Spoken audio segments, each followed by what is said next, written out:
What's happening, fam? L.A.R. movement still moving. Subscribe or die trying. You see the thumbnail. Have black women made a love song that had more impact than Called Tyrone, which is not a love song? Okay, so I'm talking to my lady about this, and I was like, and I made it for the last 20 years. And for people to go, huh? I was like, I'll tell you what.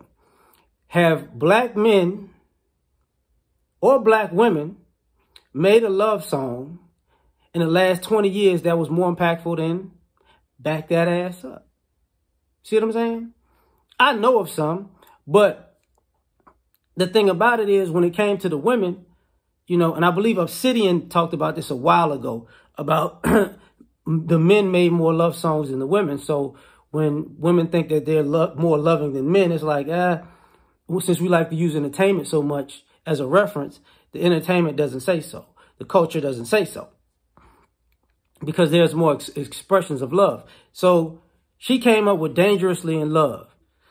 It took her a minute, but she was like, Dangerously in Love? And I'm like, Because the reason I say, is because she didn't know, she knew the melody of Dangerously in Love off the top of her head. She didn't know the words. But Called Tyrone, there you go. So in my opinion, I was like, the only two people I could think of off the top of my head were Jill Scott and Floetry. And I think, in Butterflies, Michael Jackson remade it, so it kind of took the steam off it because people don't realize that's Floetry's song. And you could put Angie Stone in there. But the reason I'm talking about this has a bigger meaning. It's when we talk about the gender war or whatever, the ladies don't fathom that, all y'all listening to is Jasmine Sullivan and Summer Walker and who else would be? I guess SZA,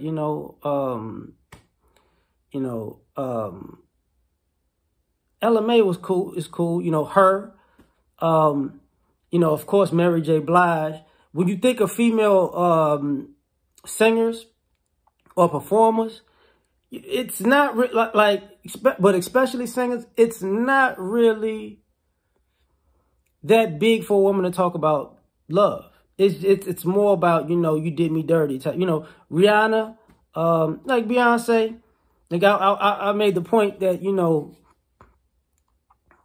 people didn't Cater to You like that. It wasn't a big song like that. But, people might go, well, they made this song about sex. That's just as good. No, that's a sex song. That's not a love song. You get what I'm saying? She made a great song about sex. Girls love that. I understand that. But did she make a love song? No. Not that I could think of off the top of my head.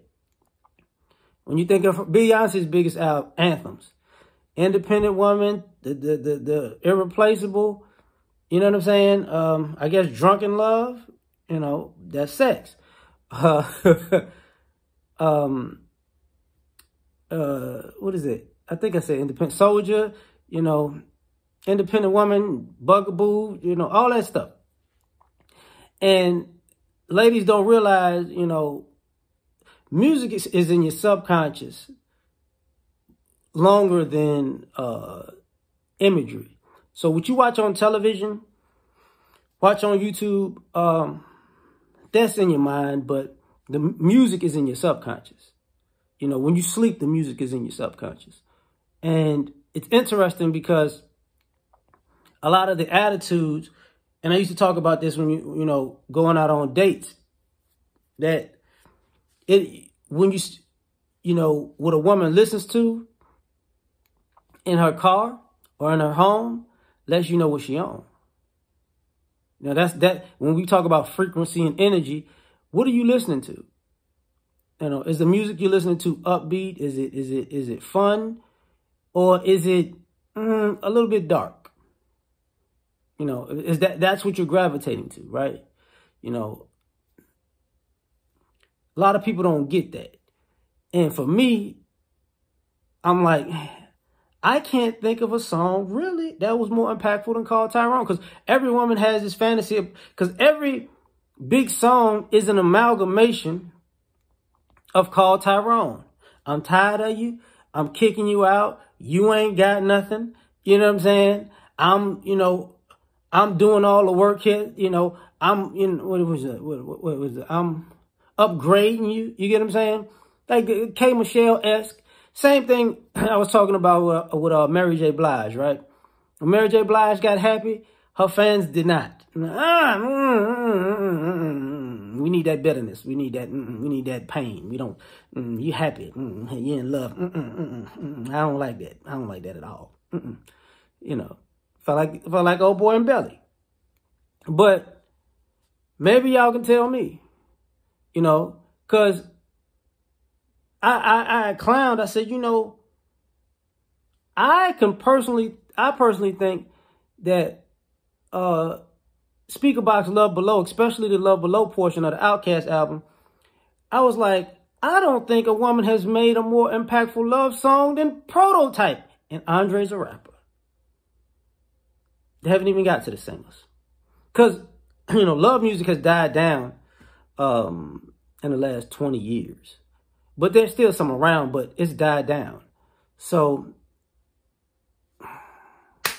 you tell me what y'all think. Because this is part of the gender dynamic, is this underlying listening to animosity, replaying animosity, and playing out animosity in your life. And what impacts these ladies is the music of animosity. I'm just saying. Tell me what you think. Like, share, subscribe, or die trying. Peace.